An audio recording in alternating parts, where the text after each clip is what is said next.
Добро утро, почитувани слушатели на Радио Лидер.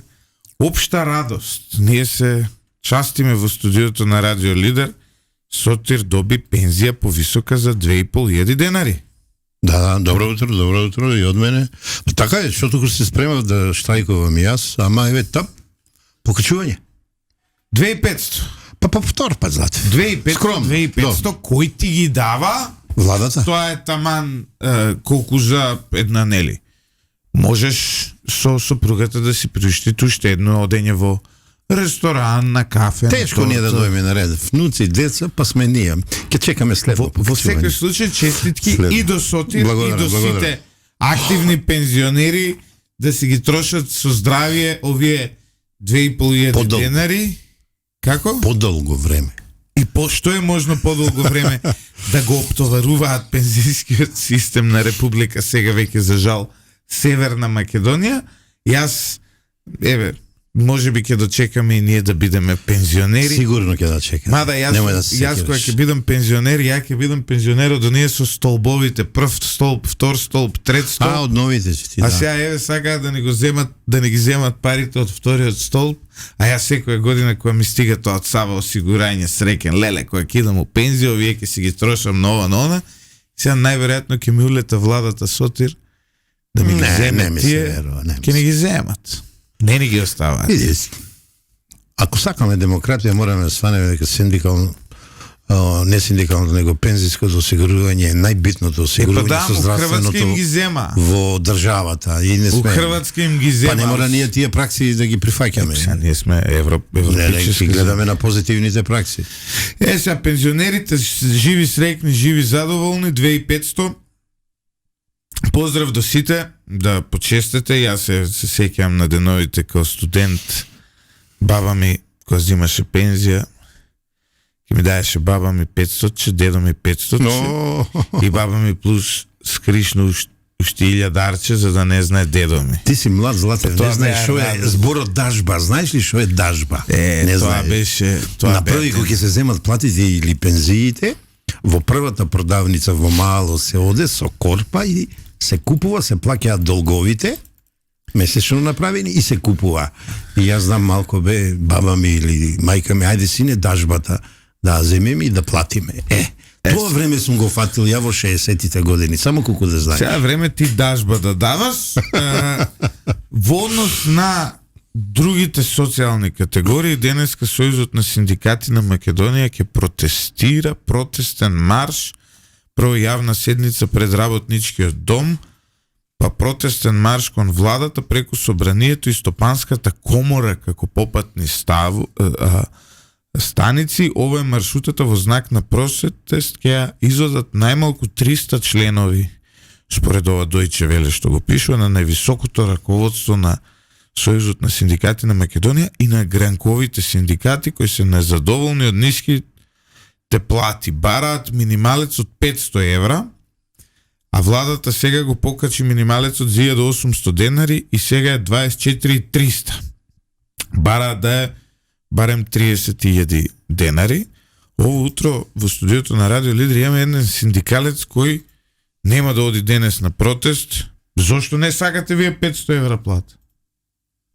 Минимална. Да го представиме, Благој Ралповски од КСОМ, Конфедерација на слободни синдикати. Добро утро. КСС, да, не се КСОМ, КСОМ беа други. КСОМ се членки. Боби и Гоце Делчев. Да. И Маријан Ристевски. Да. Ова е Конфедерација на слободни синдикати. На КСС, да, се извинувам, ви го сгрешив. Добро утро до вашите слушатели. Зошто не ќете вие 500 евра минимална плата? Кој не сака, сите сакаме 500 евра минимална плата. Па тогаш... Она што требаше да го направиме како конфедерација, многу пати го кажавме дека веќе е направено во вие 6 до 9 месеци, работите се тргнати од нула. И многу е направено во овие 9 месеци.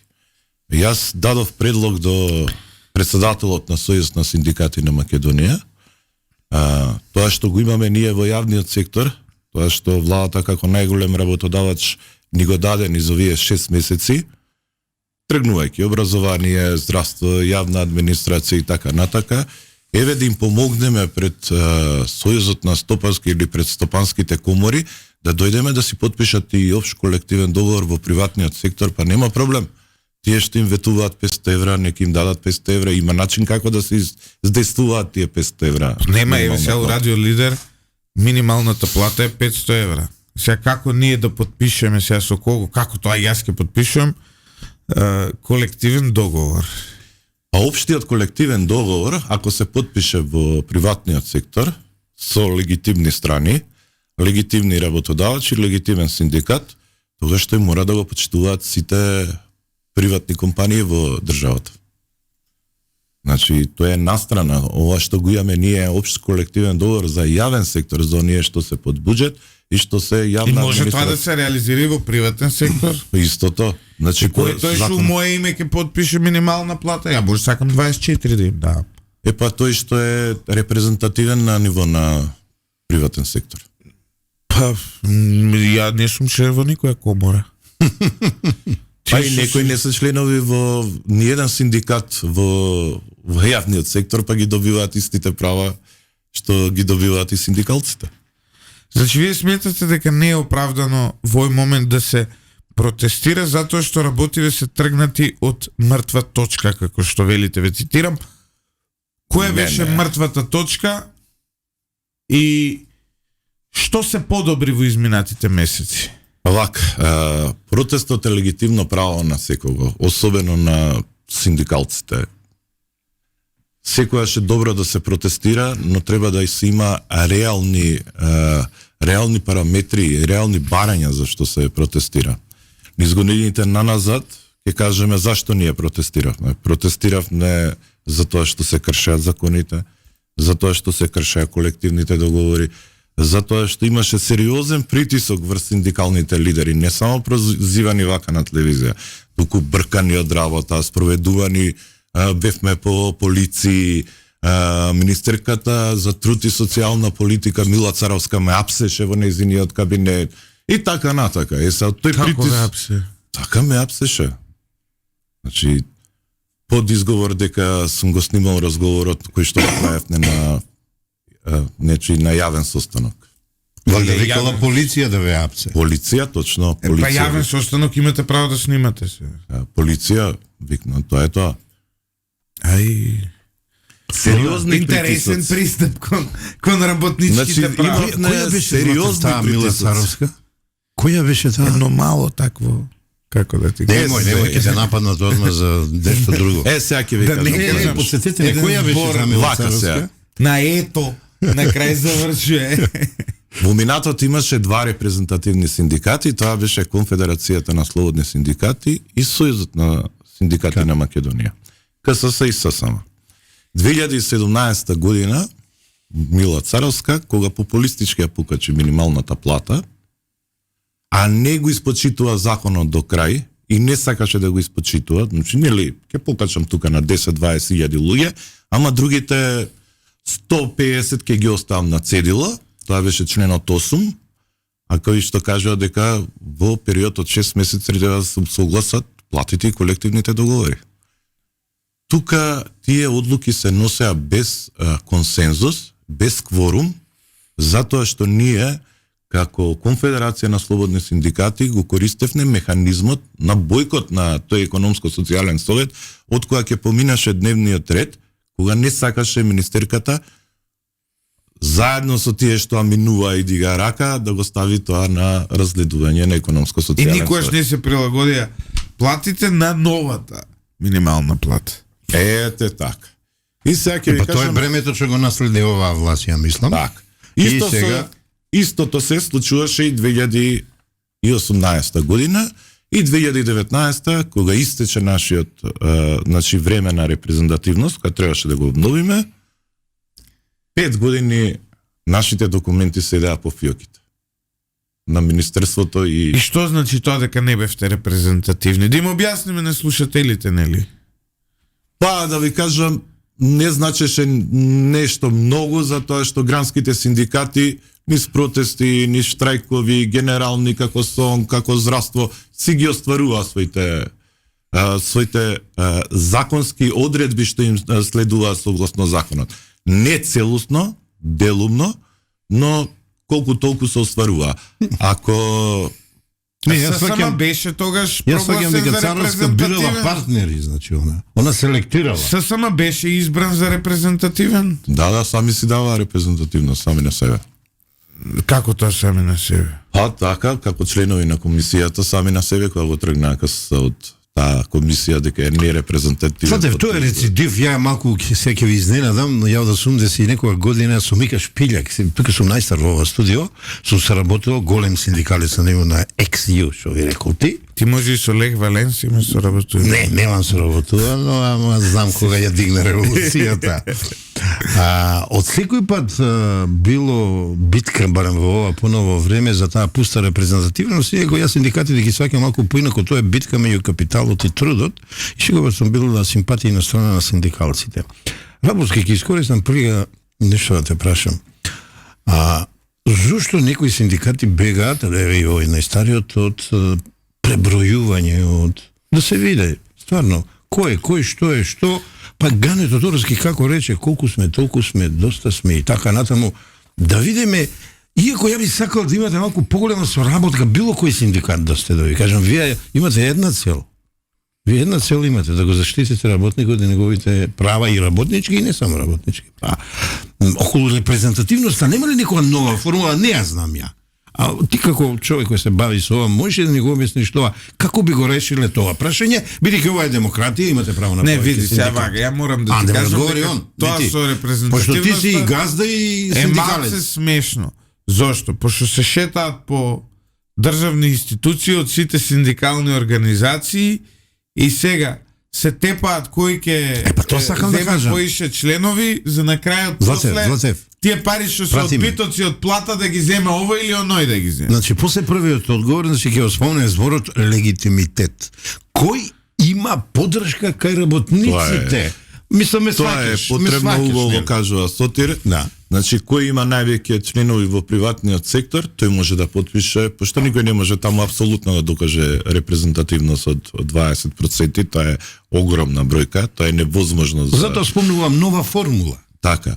И тој го потпишува тој општ колективен договор. Претходниот е, мислам, потпишан дали е 12-та, дали е 13-та година. И тогаш прв пат во приватниот сектор имаше она исплата на регрес за годишен одмор. И ако се сеќавате, она пред 10 години беше она вреглање дали да се исплати 30, 40%, 1 динар и така натака. И тоа го решава, нели, низ социјален диалог. Еве можноста повторно. ССМ, еве, пошто кажува дека е најбројниот синдикат, нема проблем. Ние ќе даеме целосна поддршка. Одма ќе ги свикаме органите, одма сите органи сите наши тела ќе дојдат пред Сојузот на стопански комори. На тие што им ветуваат, еве, кој им ветуваше Северозападна комора? Нема проблем. Еве ќе дојдеме, ќе им дадеме полн легитимитет. Не знам кој синдикат нема да им даде. Тие членки на Северозападна комора нека си потпишат колективен договор, нека исплаќаат по 500, 600 евро. мене и таа Северозападна комора ми е во магла малку, да ти кажам. Еве, може би не сум во право. Може би не сум. Чекај се, уште нешто имам тука. Ајде. Оваа инструкторката што им држеше инструкции на студентите кои правеа тоа за протестите, во една прилика кажа, Конкретизирај се, од Белград, од Белград, од Ниш, Сташа. така те молам, Сташа. конкретизирај. Сташа се Цветковиќ ли беше, Be како more ли беше? specific, please. Него Сташа Цветковиќ, Так, да. Така се викаше и нели имаше еден состанок со нашиве пленумци кои видовме како завршија и во првата прилика и во втората прилика сега викендот, но за тоа друг пат ќе дискутираме. Таа им даде инструкции, вели вие не може сами да правите протести, паралелно со вас треба да прават протести синдикати, еснавски здруженија и така натаму. И тоа беше едно од пораките од инструкторката од Србија која имаше нели мисија да се создаде некаква дестабилизација на земјава, односно да се прелее српско сценарио во Македонија, она што се случува во Србија, да се случува и овде. Тука работија се малце изместени. И таа во една прилика им кажат, Ама некој цитирам, слушнал таа што рекла. Ја те цитирам, пратам добро, го- некој во слушнал. една прилика им кажа, Де вие тоа се случува во Србија? морате да обезбедите, им рече, протести од синдикатите. Значи, тоа им го кажа. Морате да обезбедите и да договорите протести со синдикатите. Една недела, 10 дена, откако протече тоа видео во јавноста, ние ги гледаме синдикатите во Македонија денеска ќе маршираат. Односно, еден од синдикатите, ССМ во Македонија има, кој знае колку синдикати, но еден од нив, ССМ, се смета дека е најголем, најрепрезентативен, нај, денеска ќе протестира. Абе, све што е од Гледате наше ли време е сцен- Гледај, ова е прашање до 20. Да, Гледате ли можеби тука некакво сценарио? Па само од Сташа себе се рекла- гледа сценариото. ССМ исполнува. Ама што се случува во Србија? Да. Во Србија држат раководствата на синдикатите и студентите заеднички состаноци, кај што избираат една тема на која што треба да ги заштитат работничките права. И од тука се почнува таа револуцијата со работнички штрајкови и така натака и така натака. Секоја револуција потекнува од работникот. Да, студентите правеле револуција, ама секоја револуција за промени што се случувала секоја од работникот. Ние у Македонија некако може од неработникот некако нешто да потекне. Не, добро, знате, убаво што повикати нова асоциација, ама види, Србија е Србија, Македонија е Македонија. Состојбите се малку поинакви, ја би Сега рекол. зашто се поинакви ќе кажам? Репрезентативност. Синдикатот за образование, наука и култура. Ова може да го потврдат и колегите од Сојузот на синдикати на Македонија. При доаѓање на власт на оваа нова владеачка гарнитура, уште од јули месец, и они и ние бевме повикувани на состаноци затоа што баравме, затоа што имавме наталожено проблеми. Ни беше кажано тоеш и на нас и на нив, луѓе нема пари, тоа е тоа, каста е празна, огромни дупки се и така натака. Јас се уште не можам да верувам она што се случи, дека самата влада во септември месец не повика повторно на состанок и праша, добро, еве сега вие баравте за образование, баравте за здравство, баравте за администрација, кои се вашите барања, малце е подобрена ситуација, да видиме што можеме да направиме за вас.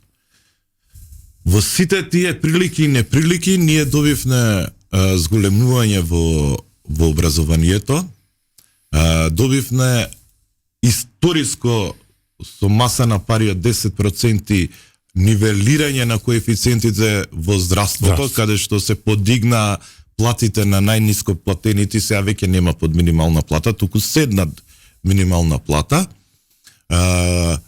Заедно со, кога беа во опозиција, спречивме она што беше подпишано со општиот колективен договор да се смени законот за административни, па имавме тука било колку толку зголемување на платите во останатиот јавен сектор, каде што добија и полицајците после тоа.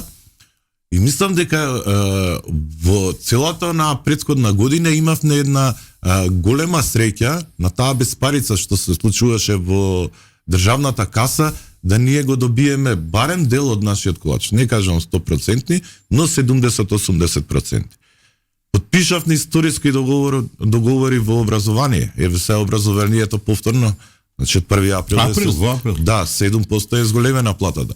Подпишавме историски договори во здравството. Еве сега повторно од 1 април се зголемуваат платите во здравството. Се усогласија во јавниот сектор. Полицијата ќе добија 10 до 15%. Разговараме за оние што не можат да се усогласат. Има дополнителни 5 до 7% покачување сега со преговорите заради кочани. И мислам сега во сета оваа ситуација, каде што ние низ годините имавме плата во јавниот сектор под минималната плата, сега доаѓаме за 50 евра над минималната плата и ние сме синдикат кој што е претежно во 95% во јавниот сектор. Не знам зашто би протестирале сега. Ние протестиравме во минатото да не викнат да разговараме, да се испочитуваат законите, да се испочитуваат колективните договори. Еве сега тоа го имаме на маса. Сведоци се и колегите од ССМ. Сега приватниот сектор. Тука сме да им помогнеме. Нема проблем. Нека повикаат сите заедно пред Стопанска комора, ќе им помогнеме и нека еве. Еве ке колегата каде работи во од трговија, овој што е од Сојузот на синдикати, председателот од трговија во Мах Петрол, Веро, каде треба да му помогнеме да потпише. Таму проблемот дојде, Расмус. Значи, само таму дојде не, проблем. председателот Не знам на синдикативе, ја мислам дека он треба секојаш да биде свој пример. Ние сме имале кризи у фирмава, викаме луѓе немаме пари, нареден месец мора да зијаме сите минимална плата и јас зијам минимална плата, шо ако сум директор газда, ја имам минимална плата, цела фирма минимална плата, пак се пребиваме после, се договараме со вработените и сваќаат вработените, пошто јас си го зијам товарот и на мој грб. Ја викам и јас имам минимална плата. Да. Сад, синдикалниот лидер, како се викаше? Трендафилов ли, како е? Трендафилов. Он треба да почне од себе. Значи, зошто он не земе минимална плата од 500 евра? Ако за него тоа треба да е минималецот, он нека зима 500 евра. А не 180.000 денари плата да ми зима месечно ли 2.000 евра ли 1.000 евра ли колку А ја една има друга небитно. теза да кажам, Злате. Значи, Мајмак, слушај. нека почне. Ако е тоа, секојаш треба лидерите на синдикатот да ја зимаат минималната плата во државата, за да покажат дека се искрени и дека се соочуваат со проблемите на работниците. Ја као газда еве се соживувам и кога нема пари викам јас зимам минимална плата. Треба и он како синдикалец кој се залага и сега он има проектирана минимална плата од 500 евра. Нека си ја спушти платата за 500 евра, односно за 4 пати. Колку што зима плата како, или хонорар, или шо е тоа како, председател на синдикат. Гледај сега, он доаѓа од приватниот сектор, како што кажува, и јас доаѓам од јавниот сектор.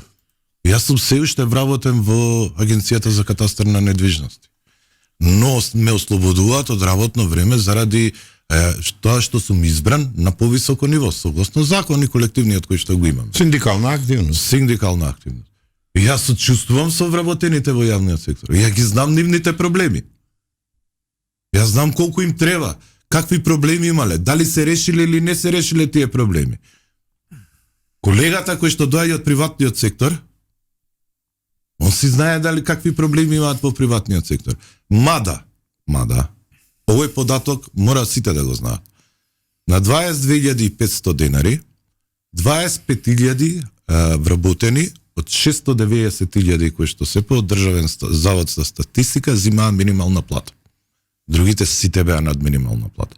Од тие 25.000, над 15.000 беа фризерки, тобака, Да, таксисти, само вработени, да. Само вработени. Што си пуштаат минималец, колку да имаат Ради осигурање. Да. Тоа е нивни проблем, они се само Да. вработени.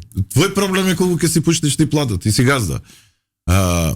Второ, нашите проекции и сознанија преку управата за јавни приходи се дека сега на 24.400 минимална плата ќе зимаат 40.000 вработени.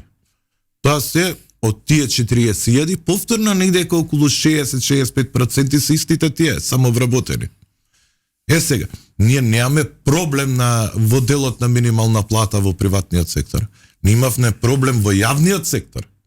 И сега, пошто го решивме тоа во јавниот сектор, ајде сега да ја подигнеме. Да, подигната. Еве, ќе кажам јас, минималната плата во јавниот сектор е 50 евра над минималната плата на национално ниво. Минималната плата во јавниот сектор, еве блиску беше тоа, 2022 година, 18.000 минимална плата. Јавниот сектор зимаше оние со средно 16, највисоката со средно 16.464 денари. 2018. 2022 Злате. Сега, колку е? 22 година. 22 Златев, затоа се потпиша оние 10% во 2023 да се нивелираат платите да дојдат на минимална плата во јавниот сектор, а не дека имав не покачување. Вие бевте под минимална плата. Сега вака ќе ти кажам. Пошто треба да знаете сите. 2016 година, тоест 2017 година, минималната плата од 10.080 денари се покачи на 12.000. Најниската плата во јавниот сектор беше 13.127. Најниската со високо образование беше 20.919. И беше претходно со ние 10.080 1:2. Така, 1:2. И се држеше тој распон. Зашто се држал тој распон, ќе ви кажам покасно. 12.000 денари јавниот сектор не се покачија платите. 2018 е покачен на за 1,3. Во јавниот сектор остануваат повторно истите плати во 2018. Во 2019 се качува минималната плата за 15,9% во 2019. И тогаш ќе качуваат на 5%, за да колку толку изневелираат најниските плати да дојдат до минимална плата. И после повторно почнуваме истата приказна. 2020, 2021 и платите во јавниот сектор се повторно под минималната плата. И кога дојде онаа загрижувачко, тоа беше, имаше прво едно нивелирање, што го викаме, тоа беше во 2022, и на некој се качи 20%, пошто бил 20% под минималната плата, а но не е со високо образование и се викаме се растура јавната администрација, не е слуша, па не е слуша. Значи 5 години ништо не им даваш, после им даваш 1.18, 1.05% покачување на плата. И повторно доаѓаме до популизмот што го направија и што се случи? На крајот мораше да дадат 10% за да платите во јавниот сектор се изневелира. Сега, што се случува оваа година? Оваа година и минатата година во рок од 6 месеци ги изневелиравме коефициентите да дојдат над минималната плата. Она што го баравме 7 години. И сега ние ако сме во јавниот сектор, вие ми викате зашто ние не протестираме. Зашто да протестираме? За уште повеќе пари. Никад доста. Па социјалниот диалог значи функционира. Не, функционираше додека трговците, сега ќе скрена малку дискусија да видиме коренот од каде доаѓа на овој бран кобајаги протести. А трговците не испочитуваат, значи социјалниот диалог си почна, здравство, образование, полиција, се ширеше, убаво одеше, синдикатите мање више бевте активни и одеднаш со цените упадот го направија трговците на купците зеленашите. Од тога, значи, новата власт не ја испочитува. А овие комори ја испочитува. Да не бројам сите. Од тогаш тие вештички предизвикаа високи цени и ајде сега ќе правиме вештачко незадоволство. Бар јас така го гледам ова. И оној зум... Не си далеко. Вака, па ти благодарам. Значи, оној зум на неуки студенти што сакаа пред УКИМ да прават го видовме, неуспешен. Овој другиот видовме прогласуваат убијци на улично судење пред владата и тоа го видовме дека е неуспешно и сега удираат кај работникот. Значи, од кога ја инструментализираа студентската популација, сега сакат работникот каде што стварно од време на време ќе дојде ситуацијата нож до коска.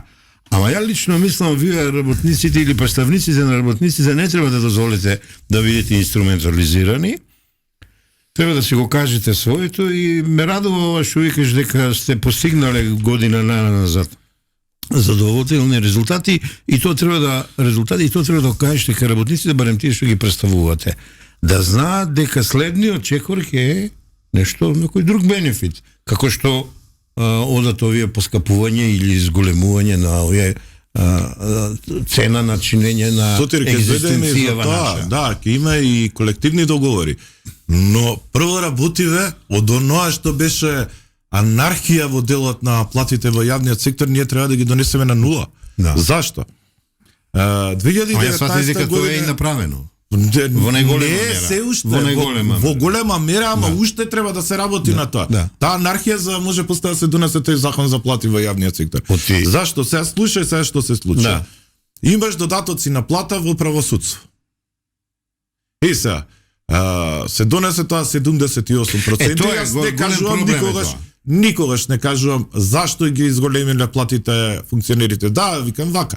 Ако ние треба да има наставник или доктор 1500 евра плата, да и функционерот треба да има 2-2.500 плата. Евра плата. Знаеја дека ќе паднат од власт и си ги изголемија плати. Сега вака. Значи другачие го гледаме тоа. И сега, имаме додатоци на плата по колективен договор во правосудство.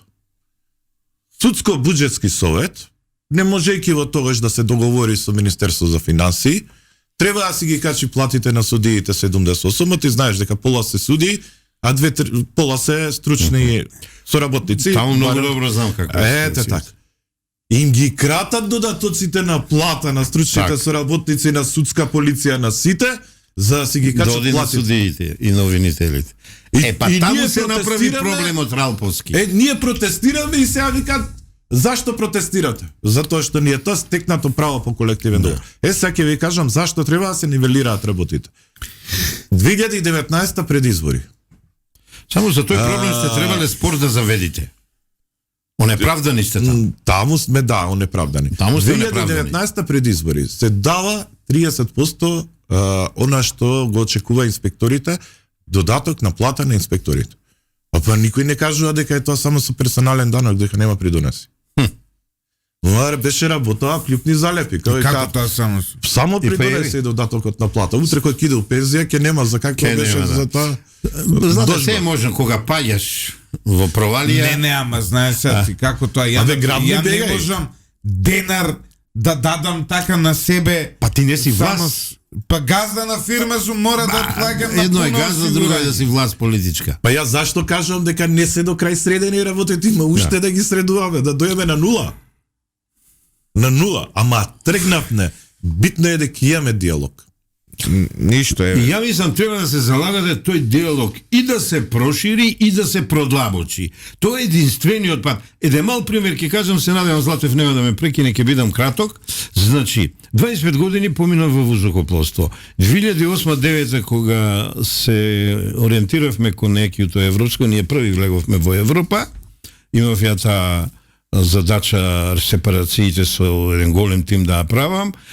Седнавме 7 синдикати и издруженија во воздухопловството, што е многу. На една маса, рековме, ајде да го правиме статутот, 2 месеца го правивме, ајде колективниот договор, работиве се средија, па и синдикат Златев, пилоти чекај, прават, чекај, златна полека, работа има. знам дека ќе ме прекине. Да. И се средија работите и Златев затоа реагира дека платите во воздухопловството биле големи, тоа е за цивилната воздушна пловидба. Не се големи, ние не сме буџетска, јас сум пензионер сега, институција, ние сме сосема поинаква институција, ама кога ќе седнеш на маса, кога ќе преговараш 2 месеца, 2,5 месеца, убаво се сеќавам, Ернат Фейзулако беше директор и ни даде одврзани раци со сите синдикати и издруженија вклучивме, ние одевме широко и ми викам, дечки, ај сите да подпишете, ајде печатите. Еве ти средена ситуација. Рабовски, не ме сваќа погрешно. Повлечете нога. Кажете му на овој синдикат за остаток од оној систем што вели дека е најголем, мислејќи дека има најголема висока зграда, која не падна во како се вика во Чекај, нели му е зема бидејќи- се зграда? Како Не, јас сум на нивна страна за зградата, молим лепо. Ама треба да влезат и синдикатите таму, сите други Ја синдикати мислам да дека влезат. таа зграда Само да треба да докажам се тезата. приватизира. И договорете се заеднички и стапете како представници договорени на трудот пред коморите и владата, ќе ви бидат во најголема мера задоволени барањата од причина што кругот, како вели Милчо Мачки, се затвара, а вака некако дисонантно се пее. Еве ги овие се ќе протестират, не знам зашо протестират, бидејќи се заведени. Нека ми простат ако грешам, Вие се ние не кажувате знаеме. реално ситуацијата, не сакате не да си знаеме. го нарушите диалогот со власта, која се претпоставува уште 3 години ќе владе, се претпоставува. И тука ја веќе гледам дисонантност во делувањето на синдикатот. Лично мислам дека треба да направите обид да ги доближите ставовите во ваш интерес. Не мислам на вашиот синдикат само, општо мислам. Мислам и на овие рече ги ја ги велам Гоце Делчев, Боби, сите други море Питогули. упози. А чекај, тие се тие Гоце Делчев, Питогули, тие се некоја самостални. Сом што ги каже, тоа се независните синдикати во полиција, образование, здравство. Ја толку знам 3, мада имат у некоја друга област, ама не е битно, ни беа гости тие тука, само ти беше во Лондон. Значи, јас сум за соработка. Да се работувате. Имаме добра соработка ние со СОМ. Така видиш. Така, да. Браво. Ама сега овој главниот фатете го. Не му личи, Златев и ова го кажува, не му личи, а лидер Зошто синдикалец... го главен, од кај е он главен се? Па така се представува. Не му Сега личи ја можам да се со представам народниот како Бред Пит. представник. Па дојдовме до Слушайте го, Раповски. Не му личи. Причината зашто се протестира денеска. Дали Зашто? дојдовме до... А? Што е? Па сега ние кажуваме што сме направиле, и он бил на маса, и он седел на маса, и сега, главниот или не е главниот? Он истапува. Ама му личи ли он над хоминем да се расправа со Бран Дел од Петрушевски? протестите се лична фрустрација. Така, ја лично мислам. И сега ќе откриваме кој повисока плата има. Не, ја народните представници, колку и да се критикувани, ги гледам луѓе кои треба да ми помогнат во било кога во животот или во било кој област. Наместо така он да ги гледа народните представници, он кој колкава плата имал, не личи ад хомине, Одиме синдикален со лидер кратка така да пауза прави. за реклами, почитувани слушатели, златно време беше порано. Синдикат се знаеше, канта, сирење, свинска полутка, ја ќе ве посетам, пакетчиње не се за нова секире. година, сега гледај ова Кој? А репрезентативност, доилен одмор? минимални А плати. преспа, а Охрита, Јадран, Златев. Златни времиња беа А синдикатот. полутки веше ме Па критикуваат мене. спортски игри, па ќе донесе Во татко ми 360 дома степени. тренерки, патики, па намерно имаше така. мој број, па ја кога ќе отидем у школа, најнови тренерки, убави Адида, се, тоа беа времења, почитувани слушатели, сега гледате со што се бават синдикати. Минимална плата, они ќе утврдувале. Правополски добро кажа, револуција сака да дига некој. Револуционери сака да видат. Радници свих земја, уедините се, ние одиме. Те молам, внимавај на јазик. Да, ова е српско-хрвашки, што би рекле словенците. Одиме со Па кратка кај не? пауза за реклами, по која се враќаме во вториот дел, малку поозбилна дебата. Не дека не беше озбилно, но во вториот дел ќе дискутираме колку пати ни се случило кочани во последните години во делот на заштита при работа, односно колку поради пропусти таму животи ние имаме изгубено. Се враќаме назад во студиото на Радио Лидер. Малку тешка тема, но во оваа трагедија во Кочани загинаа и луѓе кои беа на работното место. Дали како угостителски работници, имавме еден полицаец кој загинал на работното место.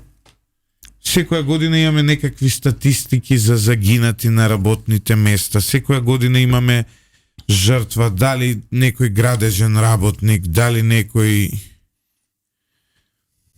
нели во одреден сектор друг и така натаму. Ралповски, каква е во Македонија, каков е односот во делот на заштита на работниците и заштита на работните места во вакви ситуации? Кочанските настани, пак ќе кажем, никој не го спомна тоа до сега. Таму загина и луѓе кои биле на работно место, лепшо ваделе. Безбедноста и здравјето на работното место е една горчлива тема која што ние како работници секогаш ја ставаме на последно место, а таа треба да биде на пиедесталот. Значи, првите 3 работи што треба да ги имаме како работници онака исполнети. Ние секогаш се внимаваме на сигурноста на работното место, сигурно работно место. Секогаш збориме за платите, но никогаш не збориме за безбедноста и здравјето на работното место. Македонија има катастрофални податоци низ годините наназад, колку луѓе гинат на работно место. Дали во градежништвото, дали во земјоделието, дали во некоја индустрија, така натака. И тоа се помино онака тивко, не се дига галама околу тоа, иако има сериозна одговорност околу тоа. Зашто? Затоа што законот предвидува дека треба да има елаборат за секое работно место, треба да има проценка на ризик за секое работно место и со тоа работодавачот одговара спрема казнениот законник на Република Македонија. Тоа е сериозни, значи и повредата и гинењето на работното место е сериозна повреда на работничките права. Да, имавме и полицаец кој што беше на работно место. Тоа треба да го констатира сега и трудовиот инспекторат. Податоците во Македонија се поразителни спрема Меѓународната организација на трудот. Македонија за плаќање на штети и за санирање, значи она штида е боледување и така натака, двој негде околу 4% од бруто домашниот производ, што е сериозна сума и сериозно го оптоварува буџетот на фондот за здравство. Но Ова никако, за неверување е ова бројка. никако да тргнеме од нула, за да можеме ајде пола од парите да ги дадеме побаво на превенција и да спречиме. Ќе ви кажам податоци за 2023 и за 2022, пошто на 28 сега април тој ги работи само Македонското здружение за заштита при работа, е светски ден на безбедност и здравје при работа и во тој дел они ги вадат тие податоци, они ги сумираат, иако треба институциите тоа да го работат. Во 2022 сме имале 147 повреди на работно место и 22 смртни случаеви, што они го евидентирале. Огромна бројка за Македонија. Во 2023 93 несреќи при работа, од кои биле 15 со смртни последици. И мислам дека 2024 година тука негдека се движиме. И сега гледаме оваа контролата што почна од страна на владата, дека сите институциите во јавниот сектор и во приватниот сектор, газдите почнуваат да трчаат, да ги барат тие лаборати, да прават проценки на работното место.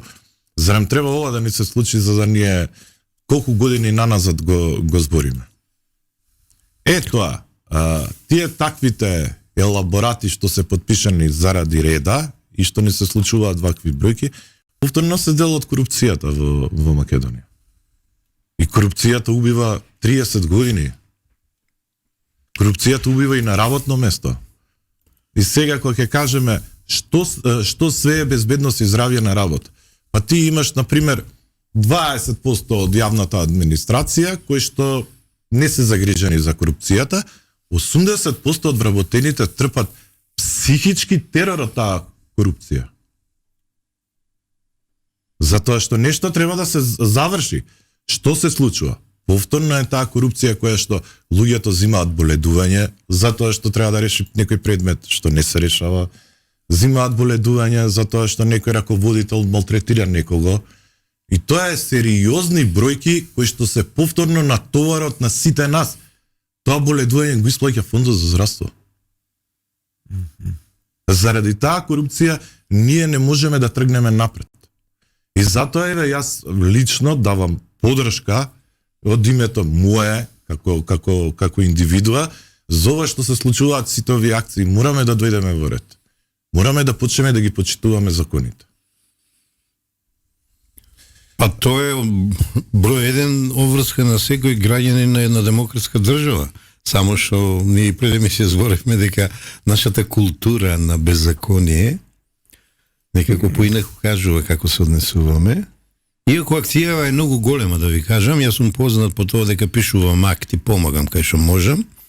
Јас само во изминативе денови имав 3-4 замолници да помогнам негде, кога видов колку се сериозни тие елаборати, реков ова не е моја област, ја не можам да го пишувам, ќе си барате агенции. Знаете што беше одговорот? Вика, не можеме да дојдеме на ред. Вика, толку луѓе има, толку клиенти, вика, и ќе чекаме. Па викам, ќе чекате. Ќе чекате и ќе добиете елаборат. На лице место ќе излезат, ќе ви измерат, затоа што не треба па теоретски напамет да се прават сега и тие елаборати. Треба спрема секој објект, спрема секоја дејност, ја би рекол спрема секој работен ентитет да се прилагодат. Али ја она што видов сериозен еден елаборат, работски тоа се стандарди што ние не ги исполнуваме. Кога велам ние, мислам на општеството, на заедницата. Сепак некој пишувал, некој предвидувал, ама не се спроведувало. Да, имаме ние стручни лица во делот на безбедност и здравје, но никако се ставаат во насока, во колосек на сивилото што се случува таму, само за правење на пари, а не почитување. Јас не знам тие инженери за безбедност и здравје кои што го прават тоа ради реда, како не се ја почитуваат професијата. Сепак се тоа инженери кои што дале дел од својот живот за да го завршат тој факултет. Мислам дека е тоа сериозна работа која што треба, знаеш како, сутри треба да почнеме од самите себе. Значи само почита е најбитна тука. Ако кажеш ти, не, јас ова не го правам како ти што си им кажам. Јас ова не можам да го Ама направам. немам умешности за това. Така? А па друго знаме едно, пак ќе ви го спомнам во злокоплството. Има еден сегмент што се вика SQS.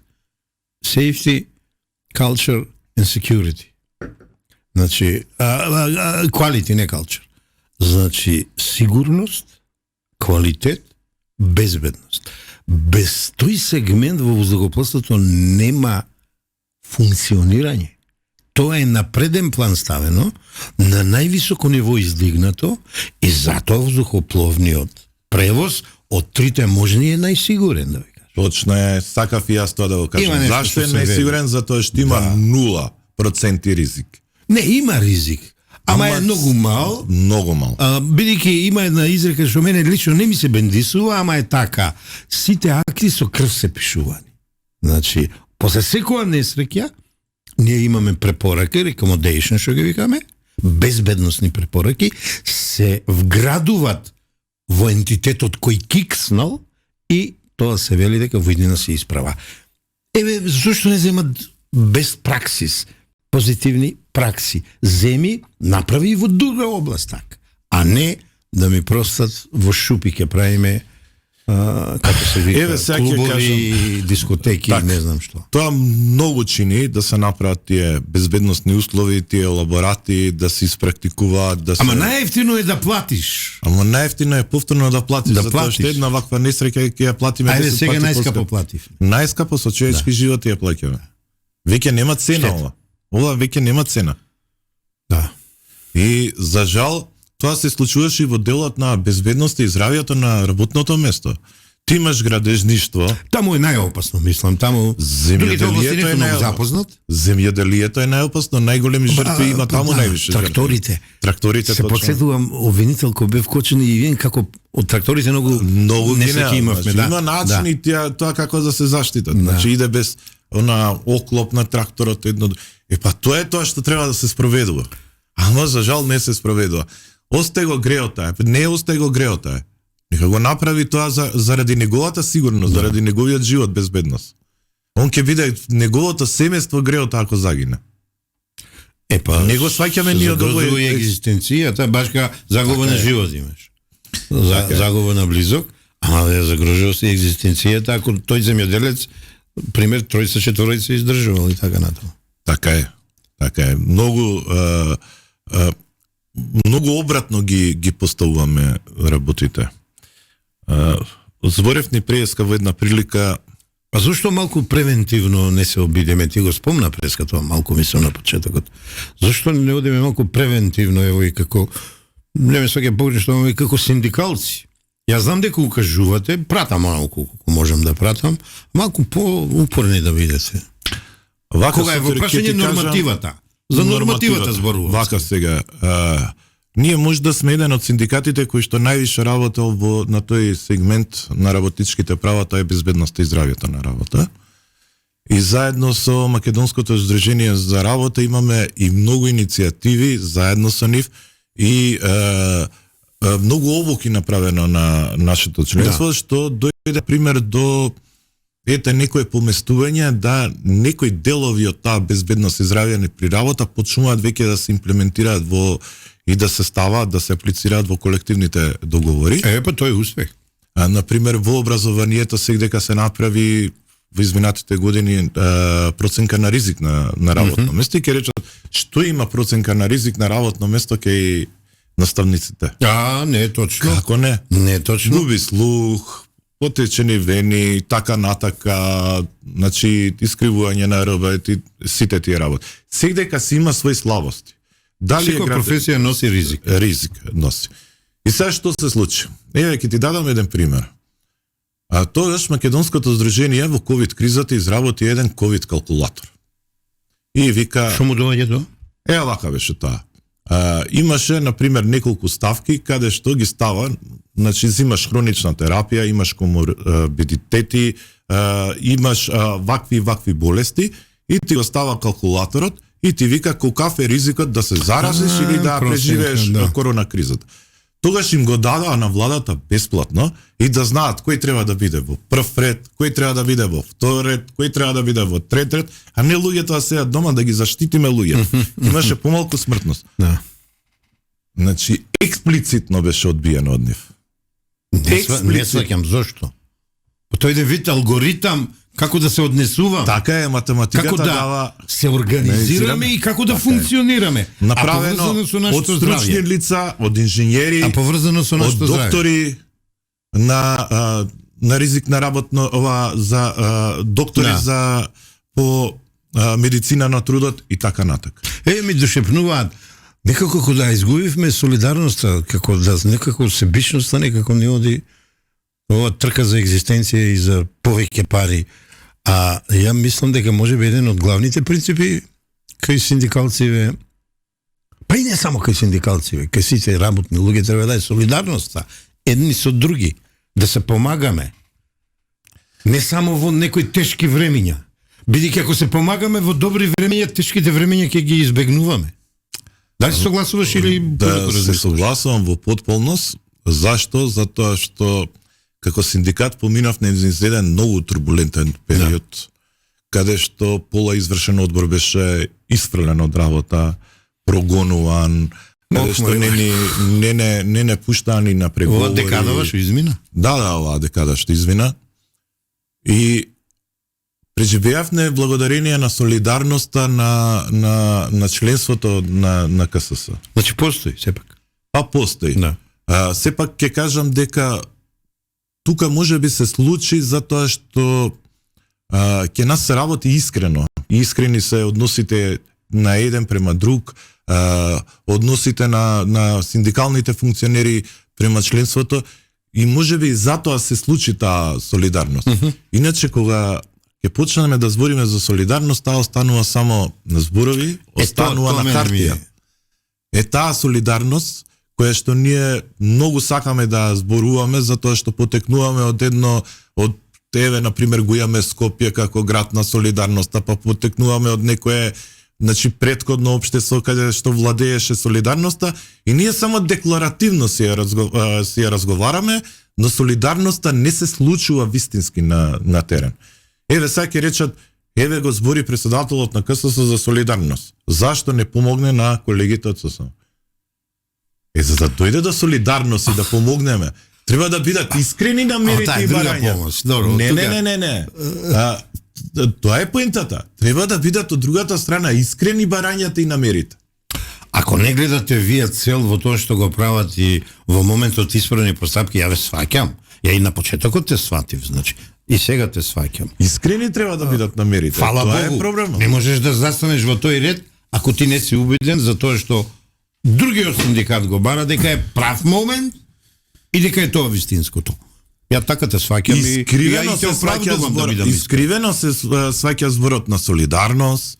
Па еве ти кажам, ти го спомна ковидот. Ја тврдам дека Европска унија не остави на цедило, а сега за случајот ова што не снајдела трагедија, овој бол не пробол во Кочани и истокот на Македонија, во другите градови, мислам дека во вистинска смисла на зборот видовме што е солидарност од тие што најмалку можеби очекувавме, тука не сакам погрешно да бидам сватен, од Бугарија, човече, од Грција, Ајде другите да не ги зборувам. Негде 5-16 држави ни помогнаа.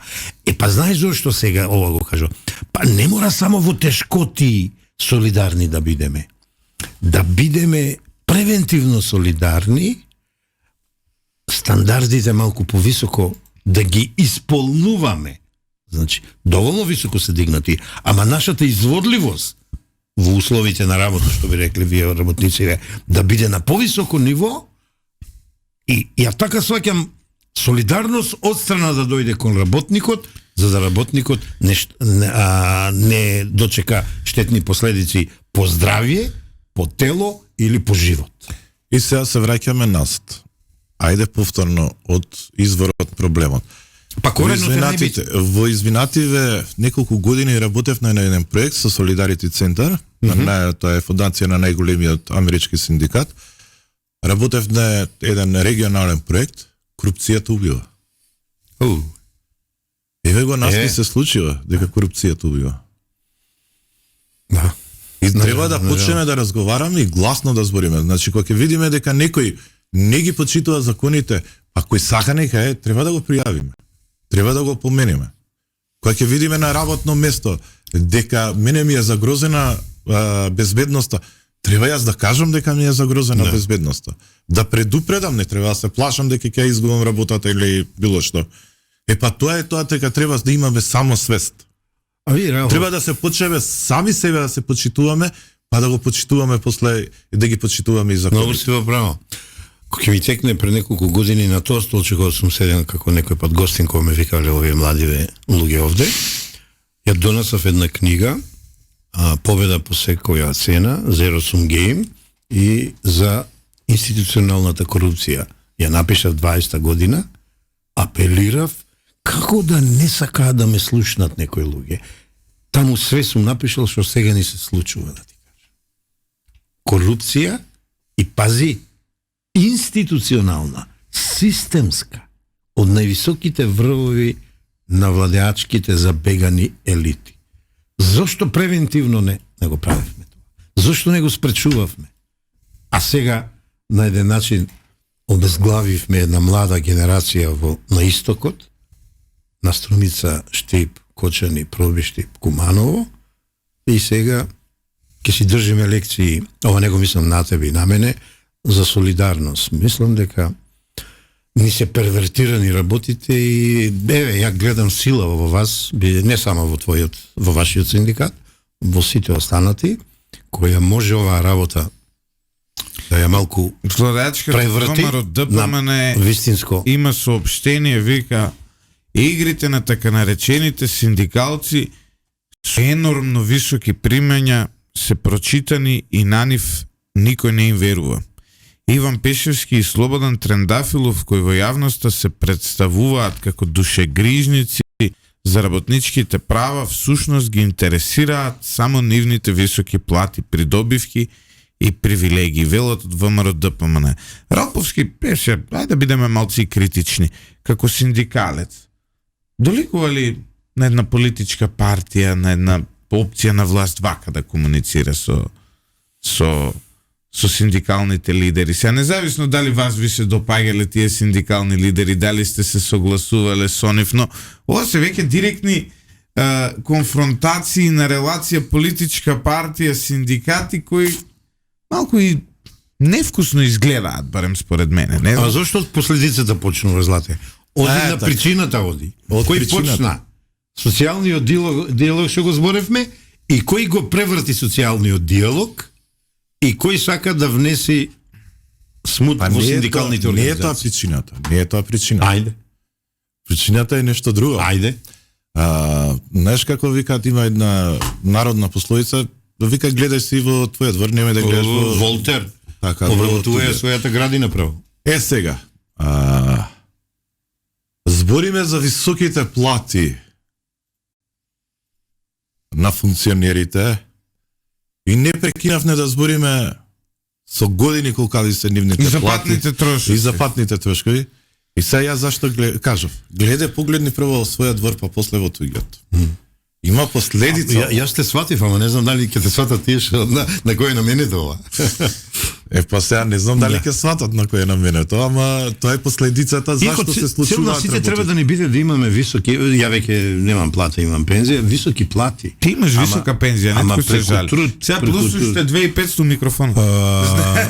Друже Златев, кога 40 години ќе одработиш како мене, ти посакувам тродупло повисока пензија од мене да имаш. Ти благодарам, многу не е, мора да се. Мене доста ми е твое. Пошто се чувствувам како мое дете, морам вака да ти одговорам. Мене ми е доста твое, да јас секоја сабајле се фрустрирам, викам, сотир пензионер, неговата пензија е повисока од мојата плата. Нема луѓе ќе мислат. Почетокот на муаветот, сакам да ве кажам за ова што зборевте вториот, третиот, првиот ступ пензиски. Една работа, во Хрватска пропадна вториот.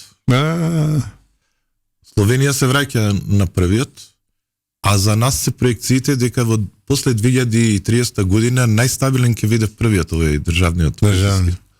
А тој се Затоа претпоставуваше Рабовски. Јас не знам колку е добро на први да си ги читава секој јануари, секоја година да се читаш колку имаш на Неки сметка. ми ги соберат, знам. Јас сум поборник да биде само еден пензиски столб и државата Не, да јас биде сум- одговорна. Сепак ние не сме уште зрела, ние сме уште социјална држава. Види, јас сум за британскиот Па и во уставот е модел. напишано. И јас сум за британскиот модел, нешто што нема да им се допадне на многу во Македонија, но најстабилно е да имаме универзална пензија, односно и директорот и чистачката исто месечно да се издвојува за нивните пензии и на крајот кога ќе отидеме од пензија, секој да има иста пензија во државата, а доколку сакате вие повеќе. Па ти се враќаш на имате- мојот комунизам и социјализам. Доколку сакате вие повеќе, издвојувајте си од вашата плата и ставајте си во втор столб, во трет столб, во приватни пензиски фондови, купувајте си акции на берза, станови ако сакате купувајте, изнајмувајте. Мислам дека најоптимално решение е универзална пензија. Една пензија која ќе има цела држава. Иста, Кога значи, бев млад, ова го велевме урамниловка. урамниловка, но тоа би значило, тоа Не, веќе јас знам може- што ти е поентата, за тие знам до што ти е сега, поентата. Тоа не може да важи затоа што ја на пример, кога ќе седнат пензионерите процентуално вика ист процент линеарно зголемување на пензија. И жалам што владата им го прифати таа замка. Зошто? Линеарно зголемување на пензија е нешто што не е фер. Мојот татко секој месец издвојувал многу повеќе пари од некој што издвојувал помалку пари нели преку бруто нето плата и на крајот и 20 ќе добијат зголемување за иста сума. Не. Да, ама твојата Фер утопија, знаеш зашто е добра? Зголемување А е е утопија. само Во контейнери нема никој да брка, ако се острове отишол, кажеш да ти кажеш. Што за тоа не бркаме Сите ги запад имаат. нигде. Сите ги- Универзална Така да. пензија.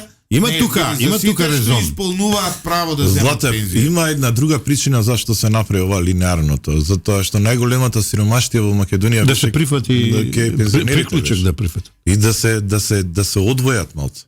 Сега, јас исто сум против линеарното. И веќе како кажам, кога протестиравме ние 2022, Сонкова штрајк, ние на улица. ССМ што смисли тогаш? Да и помогне на владата да бидеме солидарни, немала пари, ајде да биде линеарно 2800 денари за сите. Па знаеш ли, ние со високо образование сега што викаме не можеме да ги најдеме едно друго, па ги оштетија за 100-150 евра покачување на плата. А зашто го трошеле својот живот, зашто седеле, трошеле нерви да учат? Така е. И да. Секогаш треба да се почитува. И сега гледај што се случува.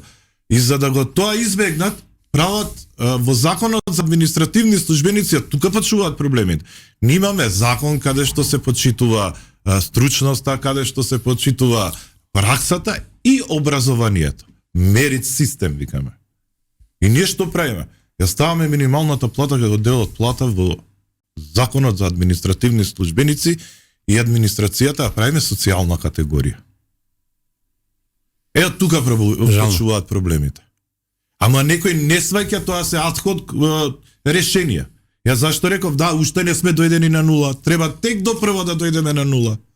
Овие работи треба сите да се решат. Закон за работни односи, закон за административни, закон за висока, за ова, кажи го, за именувани, избрани на функции, плата за високо стручна служба. Значи имаме многу закони што законот за безбедност и здравје треба да трпи промени. Имаме многу закони што треба да ги решаваме тука во држава. Да ги вратиме прво на нула. Да им го дадеме значењето зашто се направени. Па ако не требал закон за административни, тоа што сме го правиле? Законот за административни кидеме по закон за работни односи и сите ќе бидеме исти. А тоа е сервисот на државата, затоа се прави закон за административни, затоа што треба да го поттикнува, да ги поттикнува инвестициите, просперитетот на државата. Како ве со социјална категорија минимална плата? И сега искачат по улици ке протестираат. Па искачајте, ама ние сега не знаеме од кај попрво да фатиме да ги санираме штетите што ги направи.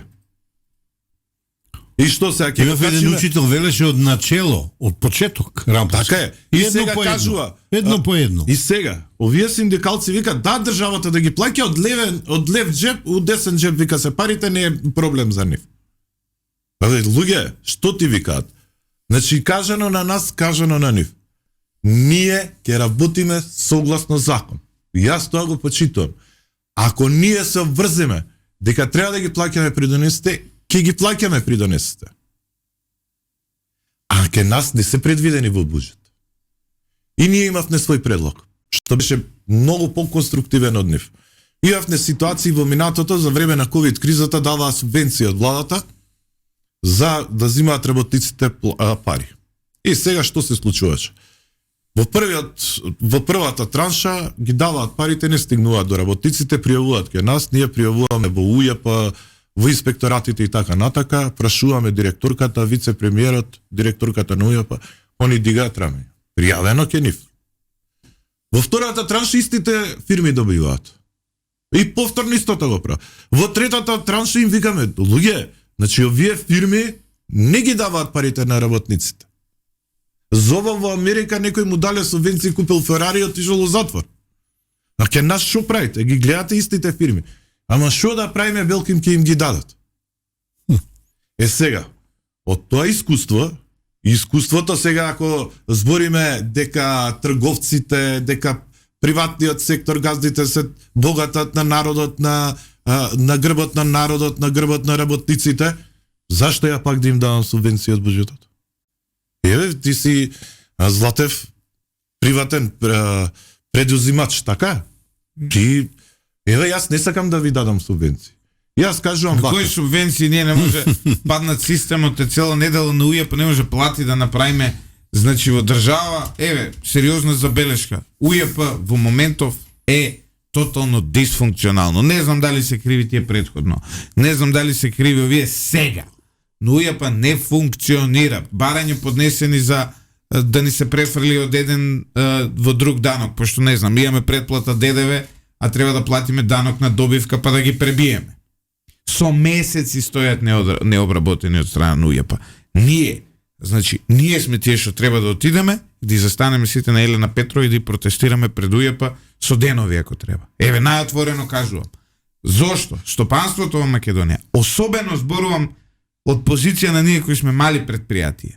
Ние сме најпогодена категорија во државата. Зошто? Секоја година сме оптоварени со даноци, не можеме крај со крај да врземе, а никој не мисли на нас. Ја не барам никакви субвенции. Доволно е да се крене прагот за станување на ДДВ обврзник, да ви кажам. Да стане од као сега што е 2 милиона денара, да го направат на 10 милиони денари. Знаете колку фирми у Македонија ќе здивнат со тоа? Или пак, ако сакате, ево освен ДДВ обврзник, да се направи градација на работење. Ние као 15 век, констранство, ако плаќаш фактура, дужен си 10% данок на промет да платиш на државата. Нешто што го нема у никоја западна демократија. Ако седнам да ви објаснувам во делот на фирмите што се случува и колку е се ова апсурдно, какви апсурдни законски регулативи има, вие сите ќе се шокирате. И сега, вие ќе речете, ама знаете, вие имате стопански комори. Кои стопански комори? Едната, која го представува крупниот капитал, втората, која го представува малку поситниот малку поситниот, ама пак се тоа гиганти. И во втората комора, и во оваа што е како се вика на ССК. Да, Сојуз на стопански комори. Стопанска комора на Македонија и Сојуз на стопански комори. И таму се богаташи. Малите фирми во Македонија и нивните интереси буквално никој не ги застапува. На малите предпријатија во Македонија се во никаков социјален диалог со државата. Значи ние немаме буквално никаков социјален кој не сме репрезентативни, што ние имаме обрт. Еве, моево радио има обрт колку една пекара на некој таму од ССК што има годишно. Како да ти кажам? Он има 20 пекари, има една негова пекара, има обрт колку ова. Или едно помало погонче за кеси произведување. Толкава ни е нас, како мали предпријатија зборувам. Ова Ние имаме плюс. Велика Британија 80% од економијата се малите предпријатија. Ние наместо да се развиваат мали предпријатија кои се најдобри, најефикасни, големите фирми имаат проблем. И највисоките плати се у малите фирми. Затоа што ние не може да си дозволиме да ни избега работникот. Јас затоа се смеам, кај нас од пред 6 месеци е минимална плата, од пред година дена е 500 евра минимална плата. Затоа што мала фирма, ако не му даеш на работникот, он ќе си оди. За разлика од големите фирми кои имаат цели системи и така Јас насаму. мислам дека ако во овие години наназад се почитуваат законите, ние веќе денеска немаше да збориме колкава е минималната плата. Има држави во Европа кои што немаат минимална плата. Шведска, Норвешка, Данска, Северот, немаат минимална плата. Таму е социјализам, ама тој нордиски. Не. Ама Таму не, постои ние пазарен, Нордиски. пазарен еквилибриум постои. Што значи дека и кај малите предпријатија и кај нас постои пазарен еквилибриум. Едноставно нели му даеш ти него плата, он си оди бе брат. Ма разбираш? И нема тука филозофија дали ќе била 500 евра, 600 евра, 700 евра. У моментов Шанкер у Скопје зима минимум 45.000 денари на Шанк што работи. Како да ви објаснам? Нема во малите бизниси, нема веќе. Гледај сега, Љупчо, за колку луѓе ние збориме. Ева вака.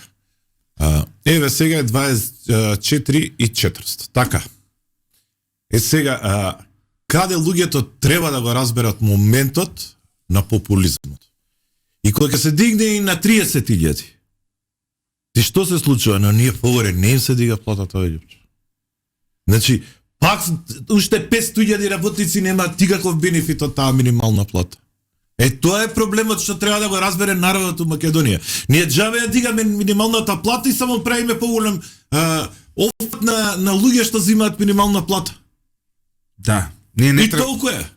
Ние тоа што треба да го дигнеме. Ама ние не идеме, значи, систематски сите плати да се качат. Еве бе. И сега ја што кажувам? Сега во овој момент ние имаме систематско покачување на сите плати нагоре во јавниот сектор и државата како главен и најголем работодавач. Еве објасни ми. Во Објасни ми, еве ти си представник на синдикат што работи со јавен сектор. Ај објасни ми една работа. Еве јас како неписмен човек од малите бизниси. Како е можно чистачка во Агенција за електронски комуникации да има повисока плата од електроинженер у Министерство за енергетика или од општински архитект? Општински архитект во општина што работи архитект у моментов има околу 30.000, можда и под 30.000 да е плата. Не, повеќе. Колку има? 37, 35. 37, 40. Сега, 37.000 денари архитект. Иди заврши архитектура да те видам. Така е. Значи, а чистачката во АЕК има 50.000. Ама знаеш ли што е зашто има ниско тој 40? квалификувана, значи. Ама знаеш ли зашто има 40.000? Зашто? Затоа што 5 години не се почитуваше законот да се нивелираат платите, за тоа има 40. За каква плата ние ќе зборуваме? Тој учел архитектура 5-6 години, колку е тој факултет? Ја зашто викам? 4, небитно. Па затоа кажувам треба да дојдеме на нула. И затоа треба да кажа да знаат работниците. Да некој протестира да се качи минималната плата. И што прави? Само поголем офат на луѓе. И вика зашто идат младите 50.000 у приватниот другите сектор. Тојата нула би ја нарекол ниво над минималната плата. Ама чекај бе, знаеш, над минималната веќе да не во разговараме Министерство за енергетика. Значи сега се соочуваат со овој проблем министерство. И министериве им е јасно дека ова не може вака. Во Министерство за енергетика не ќе да ти работат електроинженери. Кој електроинженер е будала да работи за 37.000 плата? Кој е тој? Или пак во училишта, средно техничко училиште, колку зима професор со полн фонд на часови? Средно техничко со полн фонд на часови негдека над 42.000. Сега. Кој е бе тој електроинженер што ќе отиде за 32.000? Освен некој со врски у Радовиш што завршил факултет. Или пак У Радовиш има факултет? Имаше едно време електрофакултет у Радовиш. Не го знам. Или пак, значи, кој е тој? Што ќе машински инженер, каде што у прва фабрика у Скопје што ќе отиде да чукне и 1 евра ќе му дадат плата. Гледај, Љупчо, каде лежи проблемот? Затоа што треба јас што кажам на нула. 2017, 2018, 2019, 2020. Значи нема покачување, нема усогласување на платите. Само се покачува минималната плата, што треба да разберат луѓето. Сега да ти дадам еден податок. Морам овој податок да тогаш инфлација имавме. Така, вака се. И исто кога да не се покачувало. 2017 година 19% ја покачија минималната плата и дојде на 12.000. Тоа беше политички, популистички и така натака. Претходно, значи помлад соработник со високо образование земаше 20, а минималната плата беше 10. Имаше разлика 1:2. Така. Чега 500 евра на новинарите со студии им плаќаш. Не. Најниската новинарска плата во Радио Лидер на со најмалку работно искуство е 45.000 денари. Ево одма да ви кажам. За тие што со високо образование, овие 500 евра се за оние кои работат 2 сати работно време, 3. Емисија и си да дома. Да дом да работам кај тебе, Златев? Не може ти пензионер си. Значи 2019 политички качена 1,4 инфлација. 2018 1,3% е качена само. Според закон, со 1,5% инфлација. 2019 2,8 е качена според закон, со 0,8% инфлација. Никога не видовме освен КСС на улица. Ај сега да се вратиме назад, според истиот тој закон, на истиот принцип. 2014, значи ако се почитуваш и работеше како што треба. Покачена според тој закон 9,32. 5% покачување во јавен сектор. Дефлација од 0,3. 2015 покачена 8,98 според истиот тој закон. 5% усогласување во јавниот сектор со дефлација 0,3. И 2016 5,11% според истиот тој закон покачување во јавниот сектор постојано на 5%. Дефлација 0,3. Сега, кога ќе ги земеш 17, 18, 19, популистички 23,1, кога ќе ги земеш 14, 15 и 16, според закон 23,4. Ама без инфлација, а реално покачување. Сега ние што викаме? И кои биле нашите пароли? Почитување на законите и колективните договори. Ако ние го почитувавме ова, како од 2014 до 16, од 2017 до 2022, ние сега ќе имавме и 500-600 евра минимална плата. Ако некој работеше според закон. Ама тогаш не им сметаше. Не им сметаше тогаш. Тогаш не им сметаше со 1-3-1-2, на никого не му сметаше. А тој некој кој беше што не работеше? Па не знам кој беше се. Власта беше тоа. Албовски тип. Ајде да конкретизираме. Да. За ова твое гостување Сотир да додадеме, да одземеме. Не, само да посакам подобри синдикални денови, бидејќи вие сте репрезенти и представници на работниците, а ова општество работниците го имат на граб. Само да ви посакам подобри денови. Вчера огромна поплава во Батинци, не знам дали виде. Да. Среќа нема како беше Маркова река? Поголеми штети. Маркова река се излеа. Во исто време видовме една интересна кавга внатре во владата. Односно не е во владата. Кај се на крај на емисија ти текна? Се мора и тоа да се проанализира, да го одвоиме од овој. Ајде да му се една емисија. Антонио Милошевски го искритикува Филков дека слабо си ја работи работата, нема перформанс. На тој на што Филков врати со базука буквално, со ад хоминем аргументи, со се и се што не знам што е работа Сотир. Некако чудно се ова ми е што се случува, може и на избори да завршиме на крај. Ќе видиме.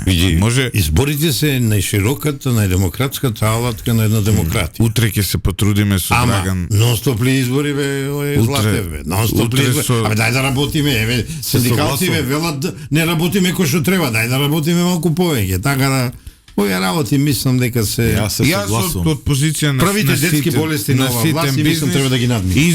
Избори се огромен извор за маркетинг за нас како медиуми, така што ако може секоја година по 3 пати да има избори, ние ќе бидеме најзадоволни. Па ќе си отварам ја едно радио, значи, да ти кажам. инаку од ово утро Скопје директно се поврзува со Париз, нова авионска линија Скопје Париз Орли. Видиш, и моето воздухопловство што прави, не поврза со цел свет, што е вам, само за година дена. Имаме добар министер за транспорт. Ја како? Играме играчки. Значи, ако сакате да одите во Париз, почитувани слушатели, може да прошетате. Сега има со EasyJet, мислам беше, ефтини летови. Мене некако не ми се иде у Париз, не знам. Не сум многу паришки тип. Ке речев да ја завршиме. Прага ќе ти ја предложам, Прага. Да ја завршиме ова емисија со Харис Джиновиќ и паришке капие, но немаме такви песни во нашата музичка. Дубај. Таму има. Идем у Дубај, таа е малку аутотюнашка. И тоа го немаме. Имаме добра музика, останете со неа, почитувани слушатели. Се гледаме повторно утре, кога со Драган Милосављевиќ ќе отвориме најголемата парадигма на македонската политичка сцена. Прашањето кое си го поставуваме секој ден и одговорот секогаш е најверојатно не, а тоа е: ќе биде ли Македонија?